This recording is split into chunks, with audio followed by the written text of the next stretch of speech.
નમસ્કાર મિત્રો મિત્રો શું ગુજરાતમાં નવા પોલિટિકલ મેદાનની તૈયારી ચાલી રહી છે? નેતાજી અકડેઠઠ કેમ જોવા મળી રહ્યા છે? શું વંડી ટપીને આવેલા નેતાઓને ફાયદો થવા જઈ રહ્યો છે? શહેરી વિસ્તારમાં બેઠકો વધવા જઈ રહી છે, વિધાનસભા બેઠકો વચ્ચે, લોકસભા બેઠકો વચ્ચે, આ બધા વચ્ચે શું પરિસ્થિતિનું સર્જન થઈ શકે છે? સીઆર પાટીલે શું કીધું? વિસ્તારથી વાત કરું તો વસ્તી ગણતરીને લઈ સીઆર પાટીલે વાત કરી છે. કેન્દ્રીય જળમંત્રીએ કહ્યું છે કે 17 મે થી 31 મે વચ્ચેનો તબક્કો છે, તમામ ભાગ લેજો. એ વાત એમની સાચી, પરંતુ તેનાથી શું થઈ શકે છે? આમ જનતાને શું મળી શકે છે? ભારતીય જનતા પાર્ટીનો શું ફાયદો છે? અન્ય પક્ષને શું ફાયદો થઈ શકે છે? અને આ બધા વચ્ચે બેઠકો વધશે અને 2027 પહેલા વધશે કે પછી વધશે? આ તમામ વિશે વાત કરવી છે, પરંતુ આ પહેલા તમે સાંભળો સીઆર પાટીલે શું કહ્યું. જનગણના 2027 દેશના ભાવિ વિકાસ અને આયોજન માટે ભારત સરકાર દ્વારા હાથ ધરાતી સૌથી મહત્વપૂર્ણ રાષ્ટ્રીય પ્રક્રિયાઓમાંની એક છે. વસ્તી ગણતરીમાંથી પ્રાપ્ત માહિતીનો ઉપયોગ સરકાર દ્વારા નીતિ નિર્માણ, વિકાસ યોજનાઓ, સંસાધનોના યોગ્ય વિતરણ, આરોગ્ય, શિક્ષણ, આવાસ, રોજગાર, પરિવહન તેમજ વિવિધ જનકલ્યાણકારી યોજનાઓના અસરકારક અમલીકરણ માટે કરવામાં આવે છે. સાચા જનગણના આંકડા વિકાસનો લાભ યોગ્ય લોકો અને વિસ્તારો સુધી પહોંચે તે સુનિશ્ચિત કરે છે. હું તમામ નાગરિકોને અપીલ કરું છું કે તારીખ 17 મે 2026થી 31 મે 2026 દરમિયાન યોજાનારી સ્વગણના પ્રક્રિયામાં સક્રિય રીતે ભાગ લો અને પોતાના ઘરે બેઠા ઓનલાઈન સાચી અને સંપૂર્ણ માહિતી નોંધાવો. તો આપે સાંભળ્યું સીઆર પાટીલે શું કહ્યું. વાત એ છે કે વસ્તી ગણતરી કરવી જોઈએ, તમામે ભાગ પણ લેવો જોઈએ, જેનાથી આપણને સાચા આંકડા ખબર પડે અને સરકારે પણ એક વ્યૂહરચના બનાવવામાં તેની મદદ મળે કે આવનાર દિવસમાં એને ખબર તો હોય કે કેટલી પ્રજા છે, કે આ વિસ્તારમાં કેટલા લોકો રહે છે, કોની માટે આપણે કામ કરવાનું છે, બધી માહિતી સરકારને પણ મળે. પરંતુ વાત એ છે કે જો વસ્તી વધે તો પછી નેતાઓ પણ વધવા જોઈએ. એટલે કે વસ્તી વધે છે, જે તે વિસ્તારમાં વસ્તી વધી છે, તો પછી ધારાસભ્ય, સાંસદ પણ વધવા જોઈએ, કારણ કે એક વ્યક્તિ કેટલા લોકોનું પ્રતિનિધિત્વ કરશે? આપણે ત્યાં સાંસદ 25-25, 30-30 લાખ લોકોનું પ્રતિનિધિત્વ કરે છે.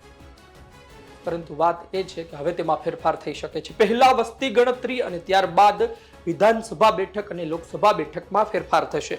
તમે કહેશો કે 2027 પહેલા કે પછી? કારણ કે ગુજરાત ભારતીય જનતા પાર્ટીમાં ભયંકર ઝઘડાઓ જોવા મળી રહ્યા છે. એ પછી પૂર્વ ધારાસભ્ય અને નવા ધારાસભ્ય વચ્ચે ચાલતા હોય, ભારતીય જનતા પાર્ટીમાં વંડી ટપીને આવેલા નેતાઓ અને મૂળ ભાજપીઓ વચ્ચે ચાલતા હોય, આ બધા ઝઘડાઓ વચ્ચે વાત એ છે કે જો નવી બેઠકો બની જાય તો આનું નિરાકરણ આવી જાય. ભારતીય જનતા પાર્ટીમાં પણ આ જે ઝઘડાઓ ચાલી રહ્યા છે બંધ થાય અને કોંગ્રેસમાં પણ નવા નેતાઓ જે આવી રહ્યા છે તેને તક મળે. આમ આદમી પાર્ટીમાં પણ આ સમાન પરિસ્થિતિ. 2027 વિધાનસભા ચૂંટણી પહેલા બેઠકો વધવી એની શક્યતા એટલી બધી નથી જોવા મળી રહી. એટલે કે આ રિપોર્ટ તૈયાર થતા સચોટ માહિતી આવતા સમય લાગશે અને 2028 સુધીમાં આ બધું થઈ શકે છે. એટલે કહેવાનો મતલબ એ છે કે 2027ની વિધાનસભા ચૂંટણી 182 બેઠકો સાથે જ લડાશે અને જે પોલિટિકલ મેપ છે એ જ પોલિટિકલ મેપ રહેશે. પરંતુ લોકસભા ચૂંટણીમાં એ વાત કહેવામાં આવી રહી છે કે 26 બેઠકથી વધારીને 39 બેઠક થઈ શકે છે. એટલે કે 2029ની લોકસભા ચૂંટણીમાં બેઠકો વધી શકે છે. 26 બેઠકો છે લોકસભાની, તે 39 થઈ શકે છે અને આ સાથે જ 2032માં ગુજરાત વિધાનસભાની બેઠકો પણ વધી શકે છે. એટલે કે 182 છે તેમાંથી 273 થઈ શકે છે. હવે તમે કહેશો કે આમાં કોને ફાયદો, કોને નુકસાન? પહેલી વાત એ છે, મેં તમને કહ્યું તેમ સામાન્ય લોકોને ફાયદો છે આનાથી, અને આનાથી નેતાઓને પણ ફાયદો છે, પોલિટિકલ પાર્ટીને પણ ફાયદો છે, ખાસ કરી ભારતીય જનતા પાર્ટીને. મેં પહેલા કહ્યું કેમ તેમ નેતાઓ વચ્ચે અને તેની અંદર જે નવા નેતાઓ આવ્યા છે તેમને પણ તક મળશે. પરંતુ બીજી વાત એ છે ભારતીય જનતા પાર્ટી માટે ખાસ કે નવી વિધાનસભાઓ બનશે. શહેરી વિસ્તારમાં ખાસ કરી અમદાવાદ અને સુરતમાં મોટા પ્રમાણમાં વિધાનસભા બેઠકો વધી શકે છે. પછી રાજકોટ, વડોદરામાં પણ વધશે. એની સરખામણીએ સૌરાષ્ટ્રમાં અલગ અલગ જિલ્લાઓમાં બેઠકો ઓછી વધશે. તમે જુઓ કે વિપક્ષનો દમખમ, કોંગ્રેસની તાકાત, આમ આદમી પાર્ટીની તાકાત ઘણા અંશે તમે જુઓ ગામડામાં તમને જોવા મળતી હોય.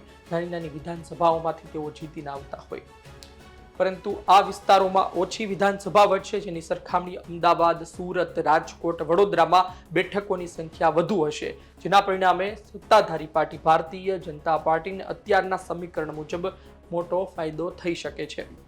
કોંગ્રેસ માટે પણ સારી વાત છે, આમ આદમી પાર્ટી માટે પણ એક સારી વાત તો છે જ તે કે તેઓ છે તેમની સાથે રહેતી ટીમ છે તમામને તક આપી શકશે. આપણે ત્યાં ચૂંટણી હોય ત્યારે ટિકિટ કોને આપવી તેને લઈને ડખા થતા હોય છે. એકને આપો તો તેની પાછળ બીજો વ્યક્તિ હોય તેને ખોટું લાગી જાય, એટલે આ બધું થતું હોય છે. આદિવાસી વિસ્તારની જે ચોક્કસ માહિતી આવે ત્યારબાદ વધુ અનામત બેઠકો પણ સામે આવી શકે છે. એટલે કે અત્યારની વાત છે અને આ તમામ માહિતી છે. આપનું શું કહેવું છે કોમેન્ટ બોક્સમાં લખજો. આપ શું વિચારો છો અને ખરા અર્થમાં નવું મેદાન તૈયાર થાય છે તો પછી વધુ ફાયદો કોને હશે આપની દ્રષ્ટિએ?